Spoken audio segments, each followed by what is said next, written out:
بسم الله الرحمن الرحيم. السلام عليكم ورحمة الله وبركاته. إن الحمد لله نحمده ونستعينه ونستغفره ونعوذ بالله من شرور أنفسنا ومن سيئات أعمالنا. من يهده الله فلا مضل له ومن يضلله فلا هادي له. وأشهد أن لا إله إلا الله وحده لا شريك له وأشهد أن محمدا عبده ورسوله. أما بعد فإن خير الحديث كتاب الله وخير الهدي هدي محمد صلى الله عليه وسلم وشر الأمور محدثاتها وكل محدثة بدعة وكل بدعة ضلالة وكل ضلالة في النار. قال النبي صلى الله عليه وسلم من سمع الله به ومن يرائي الله به. সম্মানিত দিনী ভাই সকল, সমস্ত প্রশংসা সে মহান আল্লাহ তাবারাক ওয়া তাআলার জন্য, যার তৌফিকে আমরা এশার নামাজ হারমার এই মসজিদে জামাত সহকারে পড়ার তৌফিক পেলাম, তাই আমরা সকলেই বলি আলহামদুলিল্লাহ। সম্মানিত দিনী ভাই সকল, ধারাবাহিক এই দার্সে আজকে যে বিষয় নিয়ে আলোচনা করব, বিষয়টি হচ্ছে কিছু নিষিদ্ধ বিষয় যা আমাদের সমাজে থাকে, আছে, অথচ সেগুলো মহান আল্লাহ তাবারাক ওয়া তাআলা কঠোরভাবে নিষেধ করেছেন, মহানবী মুস্তাফা সাল্লাল্লাহু আলাইহি সাল্লাম নিষেধ করেছেন। তার মধ্যে এক নম্বর হচ্ছে, যেগুলো আপনাদেরকে সিরিয়াল বাই সিরিয়াল বলবো, লোক দেখানোর জন্য কিছু সৎ কাজ করা, অর্থাৎ লোক দেখানো ভালো আমল। আমাদের সমাজে দেখবেন কিছু মানুষ আছে, মানুষের কাছে বাহা নেবার জন্য, মানুষের কাছে প্রশংসা নেবার জন্য কিছু ভালো কাজ করে। যেমন দেখবেন কিছু মানুষ আছে মসজিদ মাদ্রাসায় দান খয়রাত করে, এই ভেবে যে আমি প্রকাশ্যে দান করলে লোক আমাকে দানি বলবে, আমার মনটা খুব ভালো লাগবে, এই ভেবে যদি কেউ দান করে, যদিও কাজটা সৎ, কিন্তু সেই কাজের প্রতিদান আল্লাহ তাবারাক ওয়া তাআলার কাছে কিছুই পাবে না। তো এক নম্বর আপনাদেরকে শোনাবো লোক দেখানোর জন্য ভালো কাজ করা। দেখেন, আর এটা একটা মুনাফিকীদের আচরণ বা মুনাফিকীদের একটা আলামত। তবে দেখেন, মুনাফিকদের কর্মকাণ্ড বলার আগে একটা কথা আপনাদেরকে বলি। আমরা যখন মুনাফিক করি, আরে ওই লোকটা খুব মুনাফিকি আচরণ, তো সবসময় জানবেন যে মুনাফিক হচ্ছে দুই প্রকার। একটা হচ্ছে মুনাফিক এতেকাদি আর একটা আমালি, মানে আকীদাগত মুনাফিক আর কর্মগত মুনাফিক। আমরা সবসময় জানি যে মুনাফিক ওই যে একবারে জাহান্নামের তলায় থাকবে, তো ওইগুলা কিন্তু ওই কর্মগত মুনাফিকদের জন্য নয়, যারা আকীদাগত মুনাফিক তাদের জন্য। তো আকীদাগত আর কর্মগতকে আমরা মিক্স করে যেন না ফেলি। এখন কোনো একটা জিনিস আপনি দেখলেন, কেউ একবার হঠাৎ করে মিথ্যা কথা বললো, তাকে মুনাফিক বলে তাকে একবার জাহান্নামের তলায় পাঠিয়ে দিলেন না। কর্মগত আর আকীদাগত পার্থক্য আছে। কোরআনের আয়াতে যেটা আছে এটা কর্মগত মুনাফিক। আল্লাহ তাবারাক ওয়া তাআলা সূরা নিসার 142 নম্বর আয়াতে বলেছেন, ওই যে লোক দেখানো ভালো কাজ করা, অথচ তার মনে কিন্তু উদ্দেশ্য ভালো নয়। আল্লাহ তাবারাক ওয়া তাআলা বলেছেন, ইন্নাল মুনাফিকিনা ইউখাদিউনা আল্লাহ ওয়া হুয়া খাদিউহুম ওয়া ইযা কামু ইলাস সালাতি কামু কুসালা ইউরাউনা আন-নাসা ওয়া লা ইয়াযকুরুনা আল্লাহ ইল্লা কালিলা। এখানে আল্লাহ তাবারাক ওয়া তাআলা বলেছেন যে মুনাফিকরা ওরা চায় যে আমরা আল্লাহ তাবারাক ওয়া তাআলাকে ধোঁকা দেবো, অথচ ওরা নিজেদেরকেই ধোঁকাতে রাখে। কিভাবে? ওয়া ইযা কামু ইলাস সালাতি কামু কুসালা। মুনাফিকরা তাদের একটা আলামত হচ্ছে যে তারা যখন নামাজে আসবে খুবই সুস্তির সাথে, গাফলতির সাথে আসবে। তারপরে যতটুকুই জিকির আজকার করবে শুধুমাত্র লোককে দেখিয়ে করবে। রাসূল করিম সাল্লাল্লাহু আলাইহি সাল্লামের যুগে আকীদাগত মুনাফিক আব্দুল্লাহ বিন উবাই বিন সুলুল ছিল, সুলুলি বলা হয়, এরা হচ্ছে আকীদাগত মুনাফিক। রাসূল করিম সাল্লাল্লাহু আলাইহি সাল্লামকে সময়ে সময়ে ধোঁকা দিয়েছে। তো সেই সমস্ত মুনাফিকদের আলামত হচ্ছে তারা মুখে ঈমান নিয়ে আসবে, বাস্তবে ঈমান নিয়ে আসবে না। মানুষকে দেখিয়ে ভালো কাজ করবে, কিন্তু তাদের অন্তরে ভালো কাজ নয়। তো আপনারও অন্তরে যদি উদ্দেশ্য সৎ না থাকে, মন যদি সৎ না থাকে, আপনি আমল করলেও সেই আমলের প্রতিদান আল্লাহ তাবারাক ওয়া তাআলার কাছে পাবেন না। দেখেন, একটা হাদিস আপনাদেরকে শোনাই।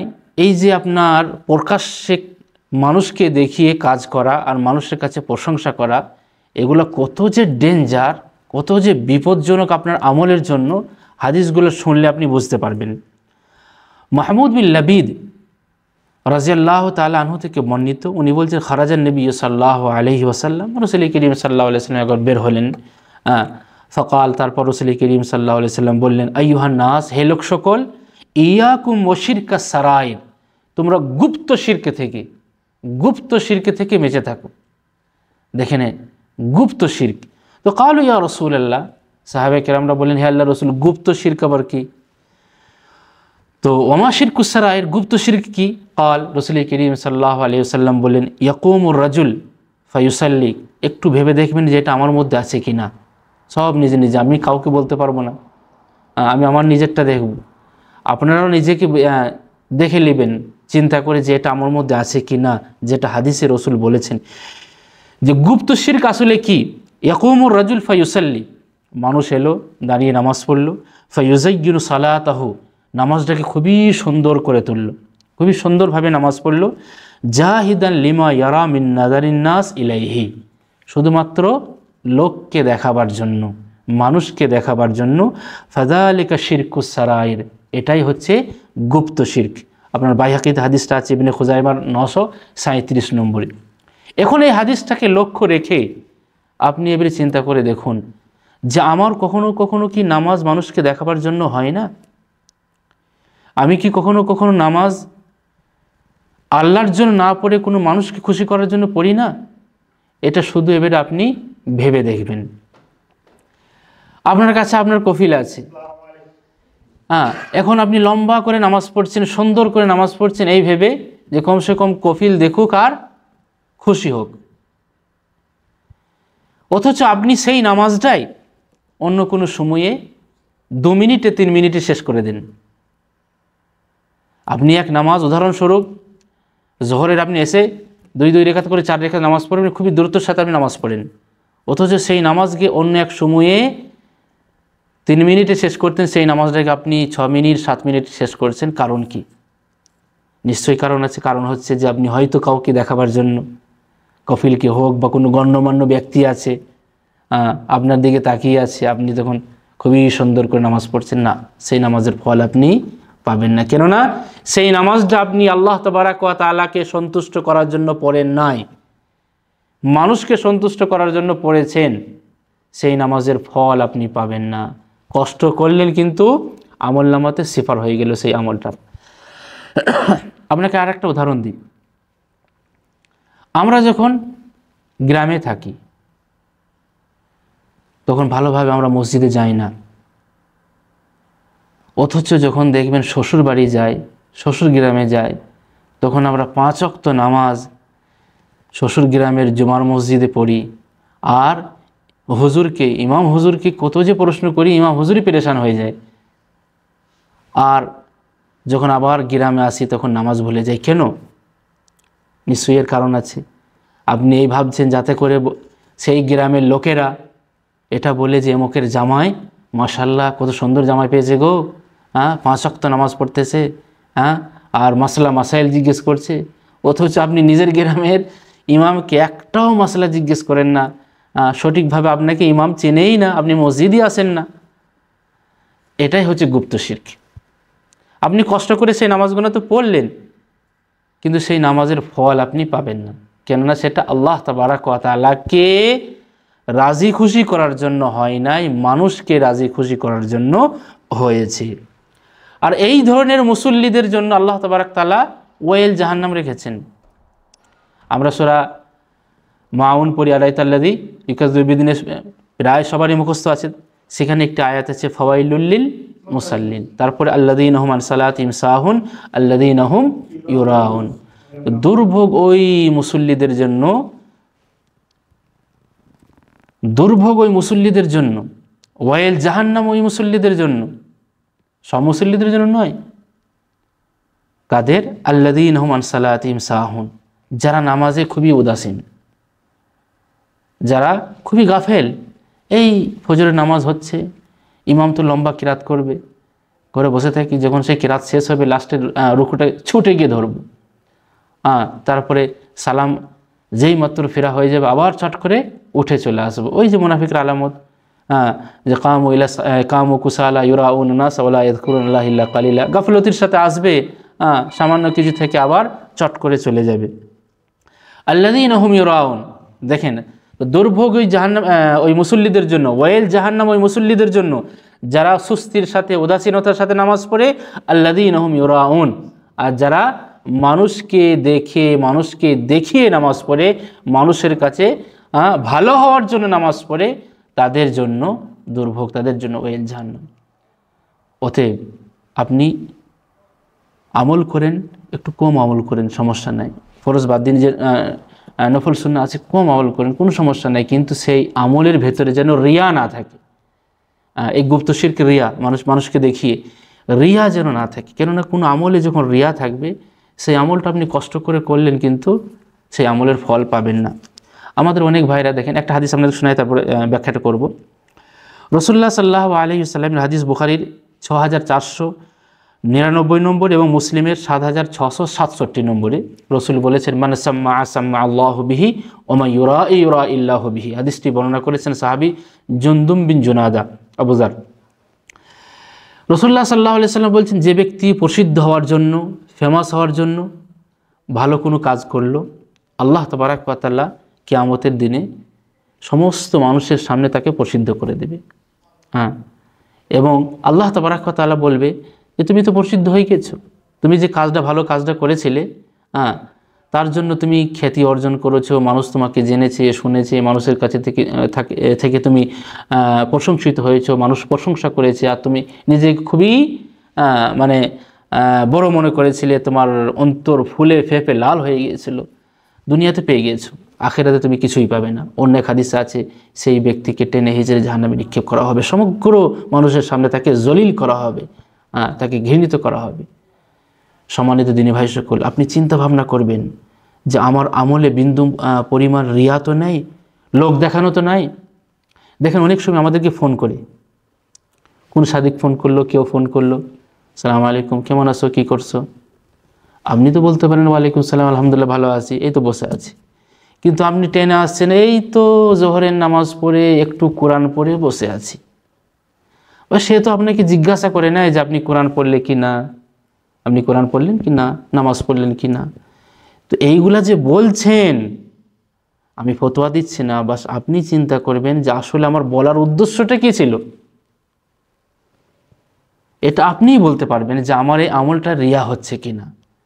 সেখানে আপনাকে জিজ্ঞাসা করে না যে তুমি কোরআন পড়লে কি না, তুমি নফল পড়লে কি না, তুমি তাহাজ্জুদ পড়লে কি না, অথচ আপনি সকালে মানুষকে শোনাবার জন্য যে আমি তাহাজ্জুদ পড়েছি, আগো আমি বাড়ি থেকে মসজিদে আসছিলাম, তো ওই কুকুরটা তোমাদের বাড়ির কুকুরটা খুব সমস্যা করছিল। আপনি বলার জন্য উদ্গ্রীব হয়ে আছেন যে মানুষ জানুক আমি বাড়ি থেকে মসজিদ যাচ্ছি তাহাজ্জুদে নামাজ পড়তে। তো খুঁজে পাচ্ছেন না, মানুষকে শোনাবার জন্য কারো কুকুরের কথা, বিড়ালের কথা নিয়ে মানুষ জিজ্ঞেস করবে, তা রাত্রে তুমি কুকুর বিড়াল কী করে পেলে? তখন বলে আসলে ওই মসজিদ যাচ্ছিলাম তো নামাজ পড়তে, তাহাজ্জুদ পড়তে। তো আপনাকে মসজিদকে যেতে বলেছে, আপনি ঘরের ভেতরে নামাজ পড়ুন, তাহাজ্জুদে নামাজ, যখন ফরজ হবে তখন আপনি যাবেন।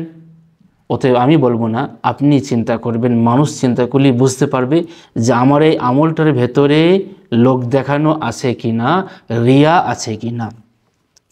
সম্মানিত দিনী ভাই সকল, এই জন্যই গুপ্ত আমলের কিন্তু অনেক ফজিলত আছে, অনেক গুরুত্ব আছে, মাহাত্ম্য আছে। হ্যাঁ, আপনি প্রকাশ্য কোনো আমল করলেন, খাস করে দানের ব্যাপারে আপনি প্রকাশ্য দান করলেন মসজিদে, মাদ্রাসায়, আপনার উদ্দেশ্য যদি সৎ হয় যে মানুষ আমার এই দানটা দেখে যদি আরও মানুষকে বলে দান করে, তাহলে মসজিদের কাজ বাকি আছে, মাদ্রাসার কাজ বাকি আছে, হয়ে যাবে, এরকম যদি সৎ নিয়ত থাকে, আপনি প্রকাশ্য দান করতে পারেন। কিন্তু যদি আপনার মনের ভেতরে সামান্য পরিমাণ কমজোরি চলে আসে আর ওই মানুষের প্রশংসা হওয়ার জন্য হয়, তাহলে আপনি গুপ্ত দান করুন। দেখেন, আমরা জানি একটা এর আগের দার্সে একবার বর্ণনা করেছিলাম যে আরশের তলে কয় প্রকার ব্যক্তি ছায়া পাবে, তার মধ্যে একটা 7 প্রকার ব্যক্তি, তার মধ্যে একটা কি, সাবআতুন ইউযিল্লুহুমুল্লাহু ফি যিল্লিহি ইয়াওমা লা যিল্লা ইল্লা যিল্লুহু ওয়া রাজুলুন তাসাদ্দাকা। 1 নম্বর হচ্ছে, মানে 7টার মধ্যে একটা হচ্ছে ওয়া রাজুলুন তাসাদ্দাকা বিসাদাকাতিন ফাআখফাহা হাত্তা লা তা'লামা ইয়ামিনুহু মা তুনফিকু শিমালুহু। এমন এক ব্যক্তি, যে ব্যক্তি এমন গুপ্তভাবে সদকা করছে যে ডান হাত সদকা করলে বাম হাত কোনো টের পায় না, বাম হাত সদকা করলে ডান হাত কোনো টের পায় না, সেই ব্যক্তি কিয়ামতের মাঠে আরশের নিচে আল্লাহ তাবারক তাআলা ছায়া দেবে, তাকে ছায়া দেবে, ছায়া পাবে সেই ব্যক্তি। কেন? সেই ব্যক্তির দানে ইখলাস আছে। এমন গুপ্ত দান করছে যে কিছু কিছু দানে তার স্ত্রীও টের পায় না, এমন গুপ্ত দান করছে কিছু কিছু দানে তার মানে তার সন্তান টের পায় না, এমন গুপ্ত দান করছে সেই দানে তার প্রতিবেশী টের পায় না। বেনাম দান করেছে। কে দান করেছে আপনি বুঝতেই পারছেন না। 1 বছর 2 বছর 3 বছর পর হয়তো বেরিয়ে গেলে এমন করেছে। তো এই ধরনের বেনামি দানের ফজিলত রাসূলুল্লাহ সাল্লাল্লাহু আলাইহি ওয়াসাল্লাম বলেছেন। তো প্রকাশ্য গুপ্ত দুইয়ের ফজিলত আছে। প্রকাশ্যের উদ্দেশ্য যদি সৎ হয় তাহলে ঠিক আছে, আর যদি আপনার সৎ না হয়, মানুষকে দেখাবার জন্য হয়, আপনি কোটি কোটি কোটি টাকাও ইনভেস্ট করেন, মসজিদে লাগান, আপনি সদকা করেন, মাদ্রাসায় লাগান, কিন্তু সেটা ফজিলত আপনি পাবেন না। হ্যাঁ, অথচ আপনি 1 টাকা যদি দান করেন আল্লাহ তাবারক তাআলা রাস্তায়, আর সেখানে যদি আপনার উদ্দেশ্য সৎ থাকে, ওই কোটি টাকার থেকেও আপনার সেই 1 টাকা উত্তম। সম্মানিত দিনী ভাই সকল, রাসূলুল্লাহ সাল্লাল্লাহু আলাইহি ওয়াসাল্লামের হাদিস দেখুন। রাসূল বলেছেন, ইত্তাকুর রিয়া ফাইন্নাহু আশ-শিরকুল আসগার। তোমরা রিয়া থেকে, এই গুপ্ত শিরক, এই রিয়া, এই লোক দেখানো থেকে বেঁচে থাকো, কেননা এটা হচ্ছে আপনার আশ-শিরকুল আসগার, ছোট শিরক। আর আল্লাহ তাবারক তাআলা ইন্নাল্লাহা লা ইয়াকবালু মিনাল আমালি ইল্লা মা কানা খালিসান লাহু ওয়া মা তুগিয়া বিহি ওয়াজহু।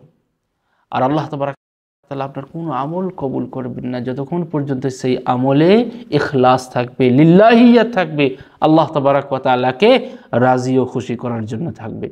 সম্মানিত দিনী ভাই সকল, একটা হাদিস আপনাদেরকে শোনাই। হাদিসটা দেখবেন অনেক সময় বক্তারা কোড করে যে মানুষকে জাহান্নামে, সর্বপ্রথম কোন মানুষকে জাহান্নামে নিক্ষেপ করা হবে, কাদেরকে জাহান্নামে নিক্ষেপ করা হবে। আসলে হাদিসটা নিয়তের উপরে ডিপেন্ড করে। সহিহ মুসলিম হাদিসটা 1905 নম্বরে আছে। বর্ণিতকারী সাহাবী আবু হুরায়রা রাদিয়াল্লাহু তাআলা আনহু। আবু হুরায়রা রাদিয়াল্লাহু তাআলা আনহু বলছেন যে আমি রাসূল করিম সাল্লাল্লাহু আলাইহি সাল্লামকে বলতে শুনেছি যে কিয়ামতের দিনে যখন ফয়সালা হবে, তো 3 শ্রেণীর মানুষকে আল্লাহ তাবারক তাআলার সামনে নিয়ে আসা হবে। হাদিসটা আরবিতে লম্বা, আপনাদেরকে বাংলাতে শুনিয়ে দিচ্ছি। 3 শ্রেণীর মানুষকে আল্লাহ তাবারক তাআলার দরবারে নিয়ে আসা হবে। প্রথম হচ্ছে আপনার মুজাহিদ ব্যক্তি, তারপরে হচ্ছে আপনার আলেম, কারি, তারপরে আপনার হচ্ছে দাতা, দানবীর। আচ্ছা, এই মুজাহিদকে নিয়ে আসা হবে। আল্লাহ তাবারক ওয়া তাআলা তাকে বলবে যে আমি তোমাকে এই নিয়ামত দিয়েছি, দুনিয়াতে কত নিয়ামত, পা থেকে নিয়ে মাথা, আপনি বাইরের নিয়ামত বাদ দেন, আপনার শরীরের নিয়ামত দেখেন, পা থেকে নিয়ে মাথা পর্যন্ত কত নিয়ামত। একটু শ্বাসটা বাস আল্লাহ তাবারক ওয়া তাআলা কেড়ে নেক, দেখেন কি হয়। তখন এবার দুনিয়ার শ্বাস, আপনাকে আইসিইউতে গেলে 1 মিনিট 1 সেকেন্ডের পয়সা আপনাকে গুনতে হবে, মিনিটের পয়সা আপনাকে গুনতে হবে। তো অর্থাৎ পা থেকে নিয়ে মাথা পর্যন্ত নিয়ামতে ভরা। এই পা, হাত, পা, চোখ, যাদের চোখ নাই তাদেরকে জিজ্ঞাসা করুন চোখের কত বড় নিয়ামত, যাদের পা নাই তাদেরকে জিজ্ঞাসা করুন পা কত বড় নিয়ামত, যাদের হাত নাই তাদেরকে জিজ্ঞাসা করুন হাত কত বড় নিয়ামত। পুরো শরীরটা তো আপনার নিয়ামতে ভরা। তো আল্লাহ তাবারক তাআলা বলবেন তোমাকে এই নিয়ামত দিয়েছি, এই নিয়ামতের বিনিময়ে তুমি কি ভালো কাজ করেছো। সেই ব্যক্তি বলবে, হে আল্লাহ, আমি তোমার রাস্তায় যুদ্ধ করেছি, জিহাদ করেছি, দুশমনকে পরাস্ত করেছি, কালেমাকে উঠিয়েছি এবং জিহাদ করতে করতে আমি শহীদ হয়ে গেছি। সেই ব্যক্তিকে আল্লাহ তাবারক তাআলা বলবেন, কাযাবতা, তুমি মিথ্যা বললে, তুমি জিহাদ তো করেছো, যুদ্ধ করেছো, কিন্তু তুমি